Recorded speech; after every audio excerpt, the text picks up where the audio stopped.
And what's happening when a human goes to sleep? Like, oh, he's just regenerating blood cells. And no, we don't want the fucking scientific answer, because that doesn't do shit for us. We want the mystical, esoteric answer. We want the real meaning, right? Like, look at those waters. That is the collective unconscious. Everyone is tapped into this, right? For better or for worse. It could be the good side, it could be the negative side, but what's happening when we're in dreams, in dreamland, when we're asleep? What's happening is we're portaling to a different world, right?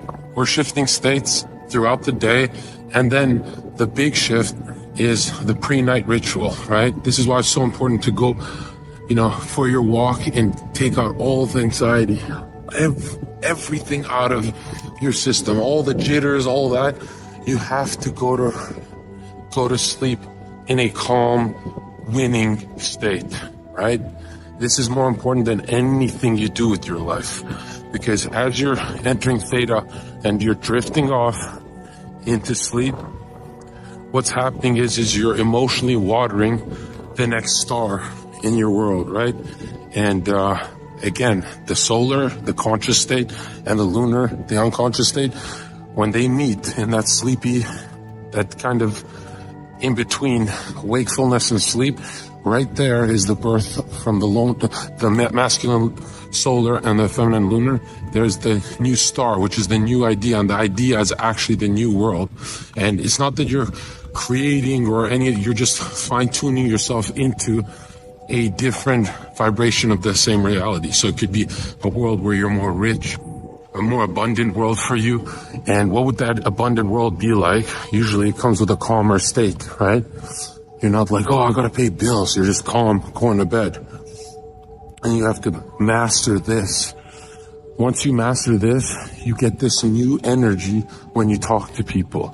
You can kind of find your jitters, your tics, your anxiety, anxiousness, all that, and you can center yourself because you practice this night after night, right before bed, and it comes naturally to you when you're talking to someone. And that way you come off as more of an authority, you get more job interviews, stuff like that. But it's not really just the new energy and confidence you get from centering yourself and like using your imagination. It's not meditative where you're not thinking of anything. It's imaginative. So on this walk, you don't imagine a future where you're winning. You live it as you're walking and you feel it. And I can't explain it to you, man, but money just goes up when you do this. Like it's not like one of those, oh, I went up $10 in sales. It's like $10,000 extra every time you download the right kind of care package for yourself. You take care of yourself before bed. And I go in depth with this subject on my website. But what a lot of those fucking loser gurus and stuff, those scammers, what they never focus on is the most important part of the care principle when you're caring for yourself is it in the present moment? Now that's tricky, huh?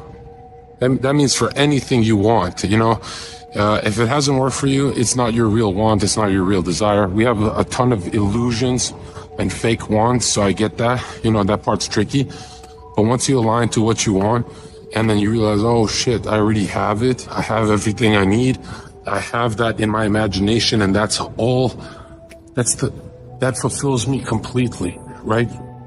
If I wanted this nice house and stuff, and I fulfill it in my imagination, then that's better than actually having it, because there's nothing that happens in this world that doesn't happen in the blueprint of imagination first.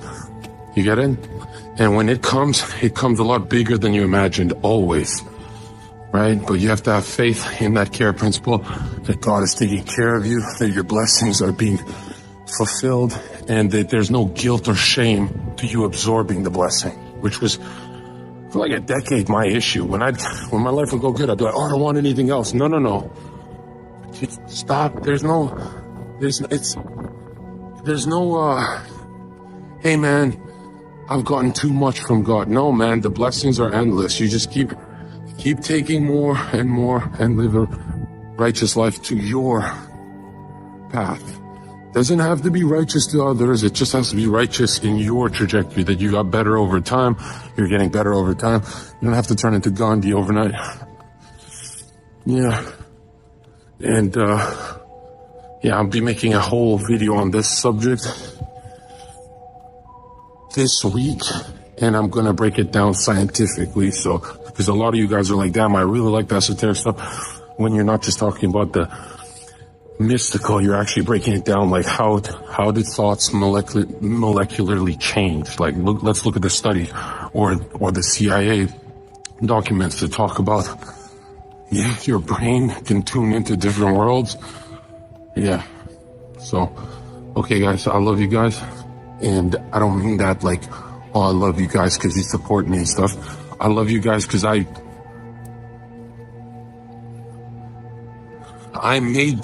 tuned into this world out of love, out of that care principle from God, right? I tuned in to this world where I chose you guys. You guys didn't choose me. This is how it works. So that's when I say I love you guys, I mean it like that. Like, I love you guys enough to shift into this portal of reality. So even when I yell at you guys, it's like, still chose you guys, right? I chose you guys, and you have to start seeing it that way if you want to break out of this matrix, this financial hellhole that you're probably in. Okay.